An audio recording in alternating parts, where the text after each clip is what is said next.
Hello అండి, మనం dry ice గురించి మాట్లాడుకుంటున్నాము. సో ఇందాక కారణాలు చెప్పడం జరిగింది. జనరల్గా డ్రై ఐస్ అనేవి ఎందుకు వస్తాయి అనేది, కన్నీటి ప్రొడక్షన్ తక్కువ కానీ, కంటిలోంచి కన్ను ఎక్కువగా ఆరిపోవటం కానీ, లేదా మన కన్నీళ్లలో క్వాలిటీ తగ్గడం వల్ల. ఎందుకంటే కన్నీళ్లలో ఫ్యాట్, మ్యూకస్ ఇలా 2-3 రకాల పదార్థాలు కలిసి అవి త్వరగా ఆరిపోకుండా కంటిని తడిగా ఉంచడానికి తయారు చేయబడినవి. సో వాటిలో కొన్ని క్వాలిటీస్ అవి తగ్గడం కానీ అలా జరిగినప్పుడు కూడా డ్రై ఐస్ ఉంటుంది.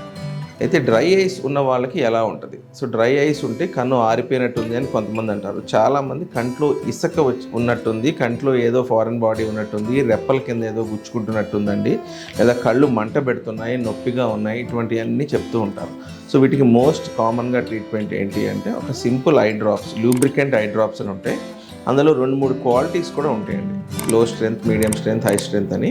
So severity of the condition బట్టి మనం డ్రాప్స్ పెడతాము. మొదట్లో అయితే రోజుకి 1-2 సార్లు, బాగా ఎక్కువగా డ్రై ఐస్ ఉన్న వాళ్ళకి కొంచెం ఎక్కువ సార్లు, నైట్ టైము కంటిని తడిగా ఉంచడానికి అవసరమయ్యే ఆయింట్మెంట్స్ అవి ఇవ్వడం కూడా జరుగుతూ ఉంటుంది. కానీ వీటన్నిటికన్నా కూడా ఒక ముఖ్యమైన కారణం, ప్రత్యేకంగా కంప్యూటర్లు, ఫోన్లు ఎక్కువగా వాడే వాళ్ళలో ఏం చేయొచ్చు అంటే, కంప్యూటర్ స్క్రీన్ మీద బ్లింక్ అని చెప్పి ఒక చిన్న పేపర్తో ఒక స్టిక్కర్ పెట్టుకొని అది చూసినప్పుడల్లా కనురెప్పలు ఒక 4-5 సార్లు కొడతాం అలవాటు చేసుకుంటే, అప్పుడు ఈ డ్రై ఐస్ ఆర్టిఫిషియల్గా వచ్చే డ్రై ఐస్ చాలా వరకు కూడా మీరు తగ్గించుకోవచ్చు.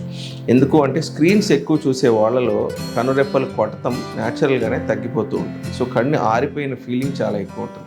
అట్లాగే కంటిన్యూస్గా ఎయిర్ కండిషన్స్ రూమ్స్లో వాటిలో ఉన్న వాళ్ళలో కూడా చాలామంది డ్రై ఐస్ ఉన్నాయి అని చెప్పి కన్ను ఇబ్బంది పడుతూ ఉంటున్నారు.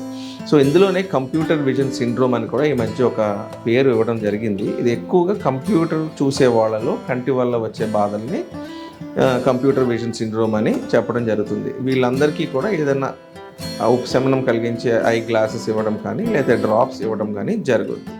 ఈ వీడియో కనుక మీకు నచ్చినట్లయితే లైక్ చేసి, షేర్ చేసి, కామెంట్ చేయండి. మా ఛానల్ని సబ్స్క్రైబ్ చేయడం మాత్రం మర్చిపోకండి. Thanks for watching.